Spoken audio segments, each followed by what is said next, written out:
inzira y'ibihe. Buri munsi ni paji nshya y'amateka yandikwa mu isi, nayo akaba uruhererekane rw'ibihe byahise ubundi akanisubiramo. Inzira y'ibihe, ikiganiro cy'amateka kuri Radio Rwanda.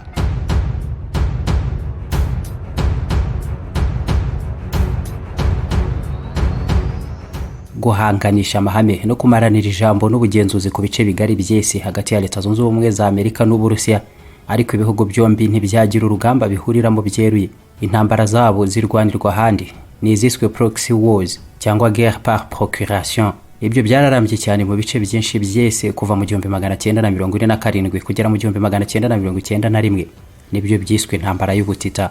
Icyo ni igihe cyaranzwe no kurushanwa kwirundaho intwaro zihambaye kandi ku bwinshi z'ikigero gihambaye, nacyo cyo kwicira benshi rimwe no gusenyera byinshi rimwe. Niyo hakorwa igitero kimwe gisa, izo zikitabazwa, byiswe course aux armements cyangwa arms race. Byakozwe mu masiganwa no gutanguranwa ku muvuduko uhambaye kandi bisaba mikoro nanone ahambaye. Birangira ubumwe bw'Abasovieti busenyutse burundu nyuma yo guhomba no kugwa k'ubukungu bwabwo, kuko amafaranga hafi yose yari yarashiriye mu gukora intwaro n'ikoranabuhanga ryose ry'intambara. Ubu noneho hashize imyaka 31 Uburusiya bwasigaranye umurage wose w'ubumwe bw'Abasovieti. Ari Uburusiya rero bwarangije kwijajara, ubukungu n'ubuhangange bwabwo bwongera kuzamuka. None guhangana na Leta Zunze Ubumwe za Amerika n'inshuti zazo byongeye kugeza mu ihangana rivamo intambara zeruye nk'irwanirwa ubu mu 2022 muri Ukraine. Ni amasiganwa mashya n'amarushanwa yo kwirundaho intwaro nyinshi zihambaye yongeye gutangira. Uburayi, Leta Zunze Ubumwe za Amerika n'ahandi ku migabane yose nibyo bihe nanone isi yongeye kugeramo. Ni isi yongeye kwitegura ihangana n'intambara ngari nshya. Ibi biteye nk'ibyo yose yaciyemo n'ubundi nyuma y'intambara ya kabiri y'isi n'ihangana ryo mu ntambara y'ubutita. Nibyo bihe isi isubiyemo mu 2022. Amasiganwa mashya n'ihangana ibihugu byirundaho intwaro nyinshi zo kurwanisha no gukumira ibitero byagabwaho. Iyi niyo ngingo tugiye kugarukaho muri iki kiganiro Inzira y'ibihe, ukurikira kuri Radio Rwanda buri ku isabato saa 6 z'amanywa no kuwa kabiri saa 2 z'ijoro. Ndi Alphonse Muhire Munana.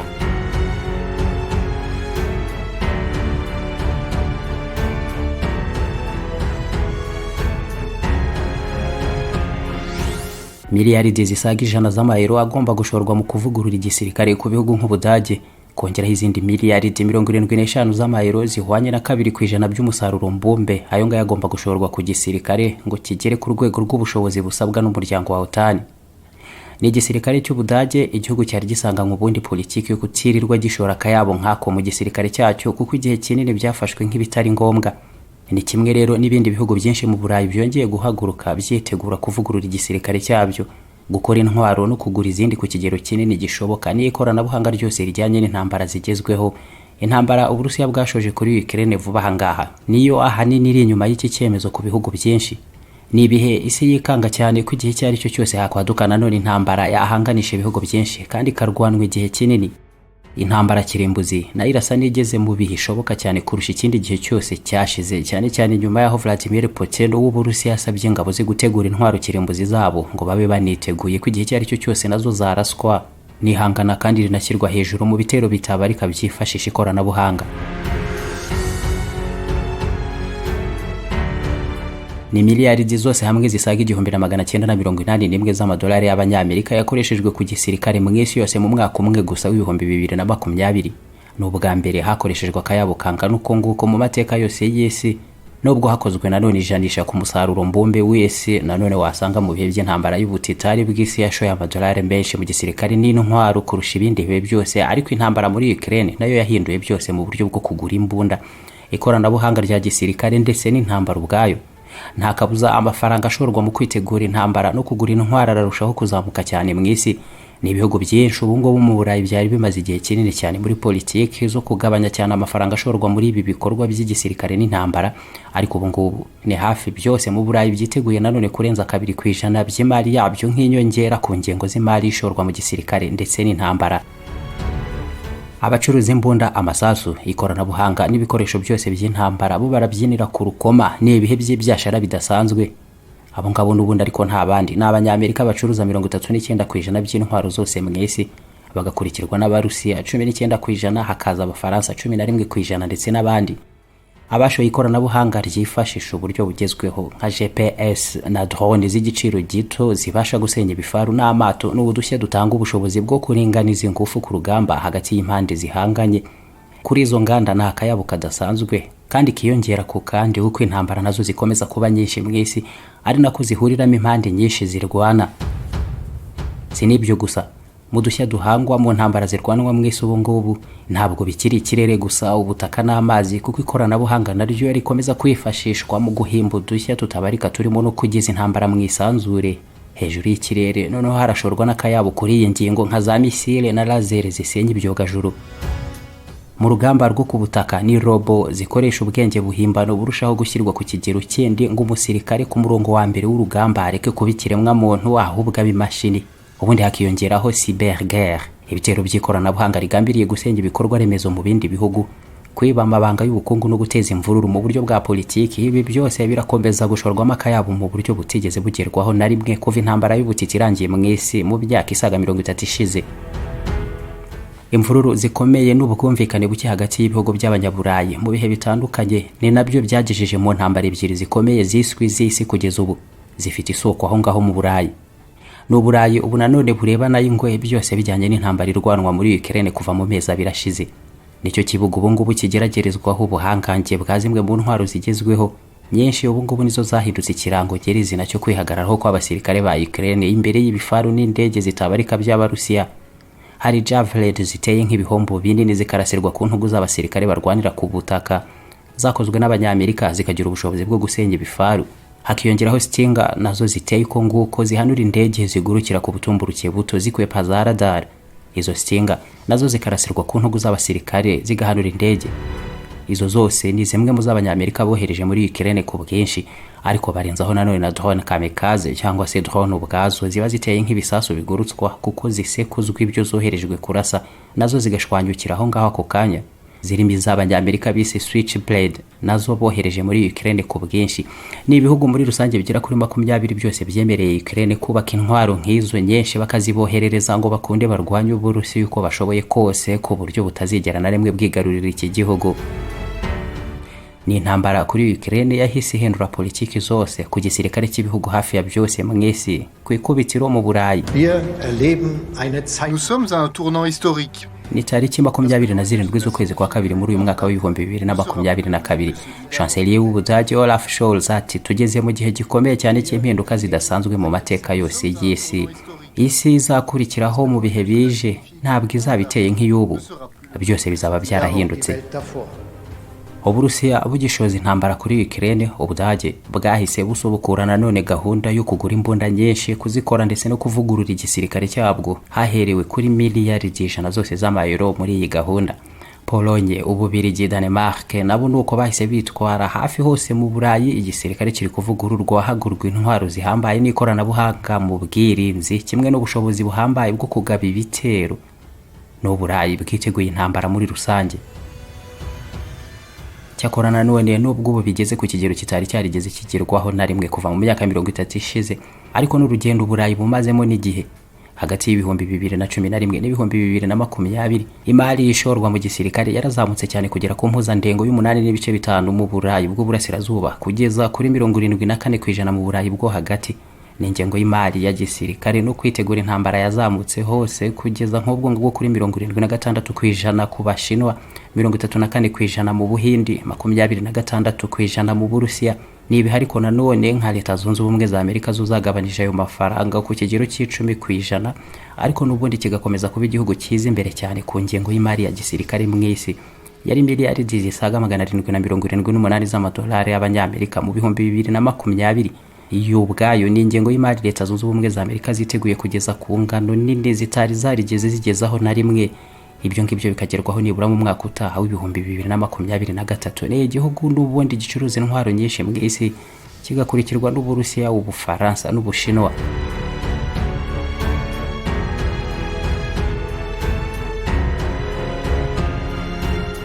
Muri iri rushanwa nanone rigezweho ryo kwirundaho intwaro n'ingabo, n'ubundi kimwe no mu myaka 30 ishize, n'Abanyamerika nanone bahanganye n'Abarusiya bahoze bayoboye Abasovieti.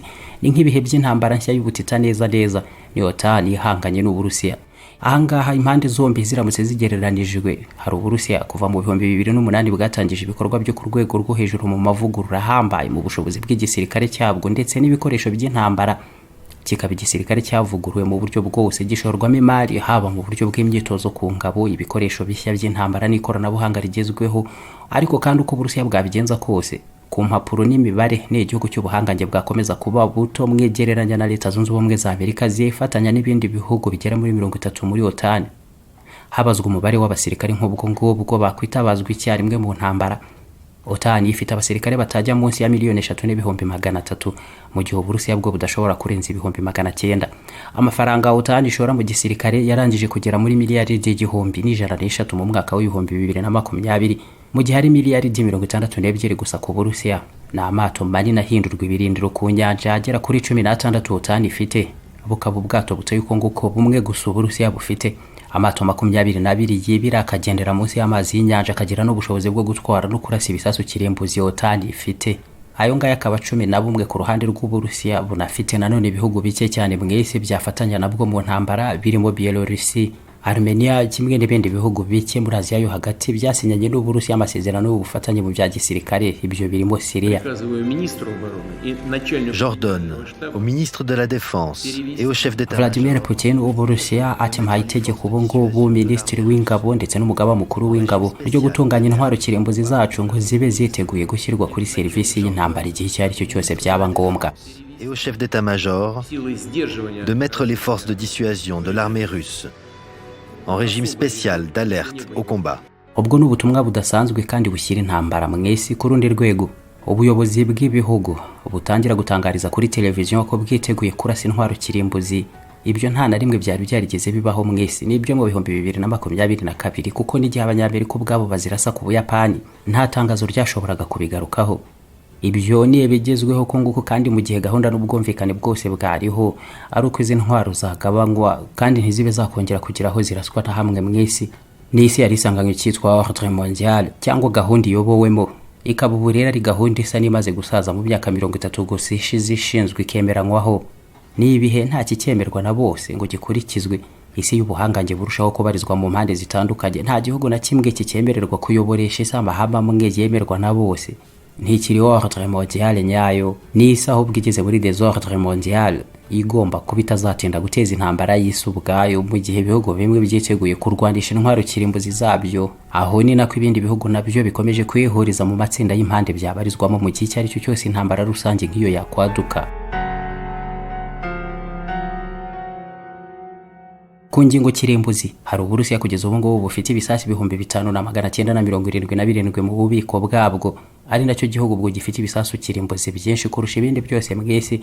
Hagakurikiraho Leta Zunze Ubumwe za Amerika n'ibisasu nk'ibyo 5,428, hakiyongeraho n'ibindi bisasu kirimbuzi nk'ibyo bibarizwa ku ruhande rw'ibihugu muri rusange bisigaye mu bifite ubudahangarwa mu nama y'umutekano ya l'ONU, birimo Ubushinwa bubitse bigera muri 350, Ubufaransa 290 n'Ubwongereza buryamanye ibisasu nk'ibyo kirimbuzi 225, naho ibindi bihugu bisigaye birimo Pakistan ifite ibisasu kirimbuzi 165, Ubuhindi 160, Israeli 90, Korea ya ruguru nayo imaze kugira ibigera muri 20 mu bubiko bwayo.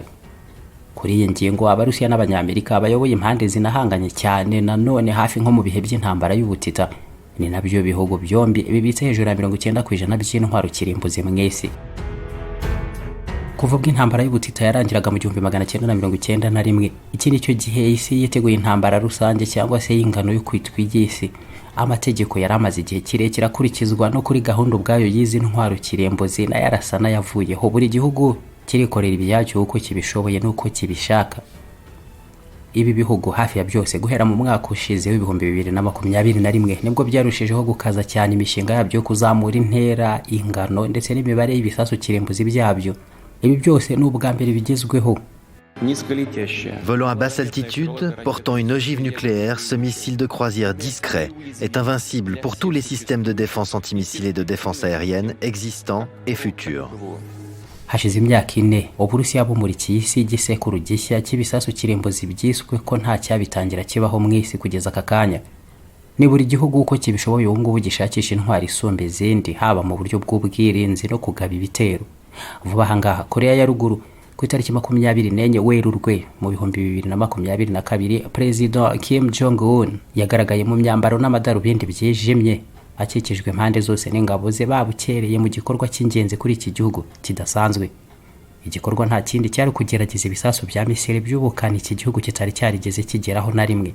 Ku ruhande rwa Leta Zunze Ubumwe za Amerika n'Uburusiya, icyiciro bo bagezemo nicyo gukoresha none izi ntwaro kirimbuzi mu buryo bwongerwamo ikoranabuhanga ryo gutwara ibisasu nk'ibi ku mirongo y'imbere ku rugamba.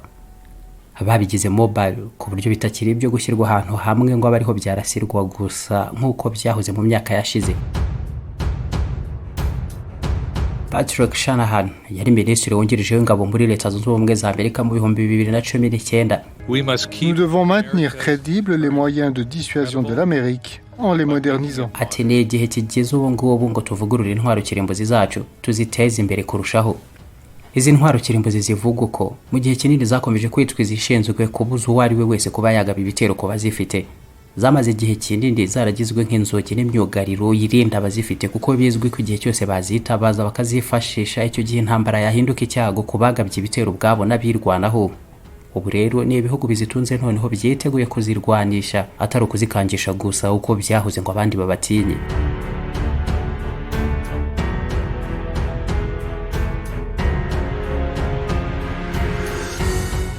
Mu bihe isi igeze muri désordre mondial, nta mategeko mpuzamahanga n'andi masezerano ayo ariyo yose kuko ibihugu byinshi byiteguye kuyarenga. Amahame abiri yatumye isi itagwa mu ntambara kirimbuzi nayo yararushaho kuvaho, guhera kuri iryo rya mbere ryo kutarwanisha izi ntwaro kirimbuzi ubwaryo, kimwe n'irindi ryiswe TNP cyangwa Traité sur la non-prolifération des armes nucléaires rikumira ikwirakwira ry'izo ntwaro mu isi. Byose bigatuma izo ntwaro nazi ibihugu bitari bike bizitunze byiteguye no kuba byazirwanisha bikazikoraho zigakoreshwa mu ntambara.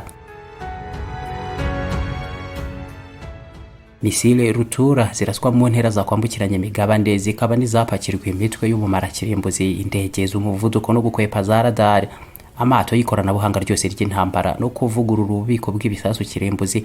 Byose biratunganywa birushaho gushorwamo akayabo kadasanzwe mwese yitegura intambara kurusha ibindi bihe byose byabayeho mu myaka 30 ishize.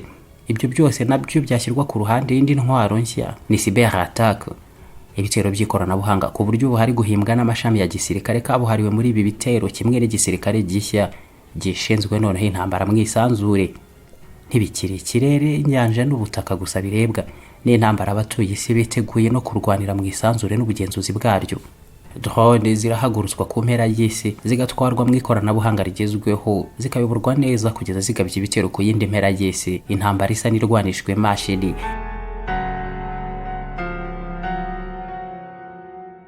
Kugeza ariko ubu mu buryo butunguranye ntabwo intambara iri kurwanirwa muri Ukraine ikoreshwa mu bu buryo ku kigero cyari cyitezwe. On a longtemps pensé que la prochaine guerre serait cyber, ou du moins que l'espace cyber permettrait d'avoir un certain nombre d'effets, d'avoir un certain nombre de gains. André Duvar yabaye minisitiri w'umutekano w'Ubusuwisi ati kenshi twakomeje gutekereza ko intambara zigiye gukurikiraho zizajya zikorwa mu buryo bw'ibitero byifashisha cyane ikoranabuhanga, ariko n'ubu ngubu intambara irwanwa muri Ukraine ibyo ngibyo ntabwo tubibona. Intambara n'ibitero byazo bishingiye ku ikoranabuhanga uko biri kose ni ikindi gice kiri gushorwamo akayabo k'amafaranga, kandi ibihugu bibishoboye byose bikomeza no kuzamura cyane ubushobozi bwabyo mu kugaba ibitero nk'ibyo ngibyo no kumenya kubyirinda cyangwa se kubikomira. Hari igitero nk'iki ngiki giheruka guhagarika imikoreshereze yose y'imiyoboro n'ihererekanya ry'ibikomoka kuri petrole muri Leta Zunze Ubumwe za Amerika. Ni igitero icyo gihe byemejwe ko cyagabwe n'Abarusiya. Uburusiya mbere gato yo kugaba ibitero muri Ukraine nabwo bwagerageje ibitero nk'ibi ngibi ngo buhagarike imbuga zose kuri internet zikoreshwa na leta ya Ukraine ndetse n'ibigo bikomeye by'ubucuruzi na serivisi muri iki gihugu, ariko ibyo ngibyo abanya-Ukraine ku bufasha bw'abanyamerika n'inshuti zabo babasha kubikumira. Ahubwo mu minsi ishize noneho ni banki nkuru y'Uburusiya nayo yari imigabwaho ibitero nk'ibi ngibi, kimwe n'ibiro by'ubutasi SFB by'Abarusiya. Ibyo byo ni ibitero bimaze igihe bigabwa n'itsinda ry'inzobere muri ibi bikorwa Anonymous. Ibyo ngibyo babikora kuri serivisi zo gufasha Ukraine mu ntambara. André Duvar: les conflits se déroulaient sur terre, sur mer et dans les airs. On y a rajouté le cyberespace. On voit qu'il y a de l'activité. Atubundi twamaze imyaka myinshi tumenyereye ko intambara ikorerwa ku butaka, mu kirere ndetse no ku nyanja, ariko ubu hiyongeyeho na cyberespace, urubuga rw'intambara n'ibitero bishingiye ku ikoranabuhanga. leta nyinshi z'ibihugu aho naho turi kwitegura cyane ndetse no kuvugurura ubushobozi bwacu muri iyo ntambara nshya. Ubu ngubu Ubusuwisi natwe mu gisirikare cyacu tumaze gushinga bataillon ya mbere y'intambara ishingiye ku ikoranabuhanga. Ku rundi ruhande nanone ntabwo hasiba kwibazwa uburyo mu ntambara yo muri Ukraine hirizwe cyane ibitero nk'ibi ngibi by'ikoranabuhanga, mu gihe bizwi neza ko Uburusiya bwateye intambwe ndende cyane mu gushinga amashami ya gisirikare ahambaye muri ibi bitero. Inzobere mu mutekano mpuzamahanga kuri iyi ngingo zo zemeza kenshi ko ibitero by'ikoranabuhanga nabyo bimaze gushyirwa mu rwego rw'ubukana nk'ubw'intwaro kirimbuzi, ku buryo abamaze gutera intambwe nini kuri iyi ngingo bashobora kuba bagirana amasezerano yo kutitabaza ubu buryo mu ntambara, bikaba byaratumye Uburusiya na OTAN bemeranywa kutitabaza iturufu y'ibitero nk'ibi ngibi, kugira ngo nanone Uburusiya bwe kubihanganamo na OTAN ishyigikiye Ukraine, nk'uko banumvikanye ko mu byo bakora byose n'ubufasha bwose bagenera Ukraine mu ntambara batagomba gufunga ikirere cya Ukraine, kuko ngo byaba bisobanuye intambara yeruye hagati y'Uburusiya na OTAN.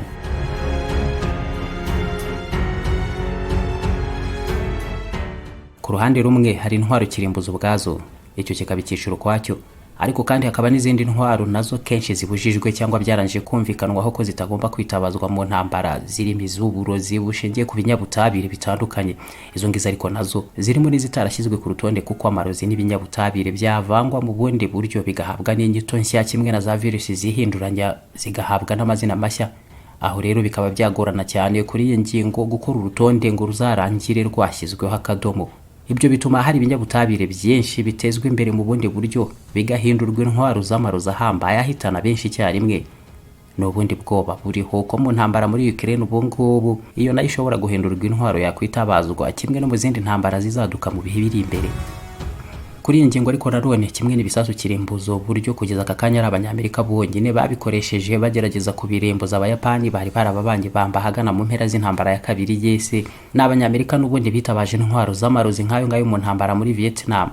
N'ubu muri iki gihugu nibura havuka abana 3600 bavukana ubusembwa bukomeye bw'umubiri, ubumuga ndetse n'ibibazo bitandukanye byo mu mutwe, byose bijyana n'ingaruka z'amarozi Abanyamerika bakoresheje muri iyi ntambara n'Abanyavietnam yamaze imyaka 20 kuva mu 1955 kugera mu 1975. N'uburozi bwiswe Agent Orange, ubu bushingiye kuri dioxine ikunze kongerwa mu miti irimbura ibimera bitifuzwa herbicide. Iyi Agent Orange Abanyamerika bayitumuriye hejuru y'amashyamba hose muri Vietnam mu gihe cy'imyaka 10 muri iyi ntambara, ngo bakaba bari bagambiriye ko abo barwanaga baturumbuka mu birindiro babaga bahafite boshye udukoko bicaga mu myaka. Nuko ubu burozi bwakwirakwiye hose no mu byaro ndetse n'imijyi mu nkengero z'amashyamba buhitana benshi, bukaba uburozi bwagize ingaruka zikomeye cyane ku bo butahitanye, ku buryo na nyuma y'imyaka ubu ngubu imaze kugera muri 45 ishize intambara irangiye muri Vietnam, baracyabyara abana bangana uko nguko bafite ingaruka ku mubiri n'ubwonko kubera ubwo burozi bwa dioxine, kuva ku bari abana icyo gihe abo babyaye n'abuzukuru babo kugeza uyu munsi. Ni litiro zisaga miliyoni 90 z'ubu burozi bwa dioxine Abanyamerika basutse mu kirere cya Vietnam muri iyo ntambara. Nyuma y'intwaro kirimbuzi zisa n'izitagamburuzwa kugeza ubu ngubu, cyangwa se zitingwa kurusha izindi zisigaye zose, izi z'ubumara n'uburozi nazo mu bihugu byinshi baziteje imbere bikomeye, kimwe n'izakwifashisha utunyabuzima nka virusi na bakteri, ibyorezo bikarimburira rimwe abatari bake.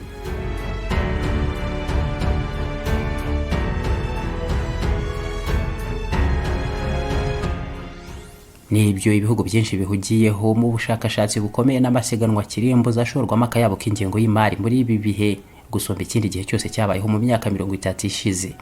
Ibyo biratuma nka Leta Zunze Ubumwe za Amerika z'ubuhangaje bugifatwa nk'ubuzi imbere y'ibindi bihugu byose mwese mu bijyanye n'igisirikare, aho batareba gusa intambara muri Ukraine. Ku rundi ruhande hari no gucungira hafi Abashinwa, ibyo nabyo ntibishobora gufashwa hasi aka kanya n'urundi rugamba iyo hiyongereyeho Taiwan, naho bamaranira ko hatagenzurwa burundu n'Ubushinwa buhita intara yabwo. Birarushaho gutuma Leta Zunze Ubumwe za Amerika kimwe n'Uburayi bose barushaho gushora imari y'agatangaza mu kwitegura intambara no guteza imbere igisirikare ku mpande zose. Joe Biden, perezida wa Leta Zunze Ubumwe za Amerika, wasaba kugeza aka kanya Kongere y'iki gihugu kwemeza ingengo y'imari ya miliyari 813 mu 2023 ni mu mwaka utaha.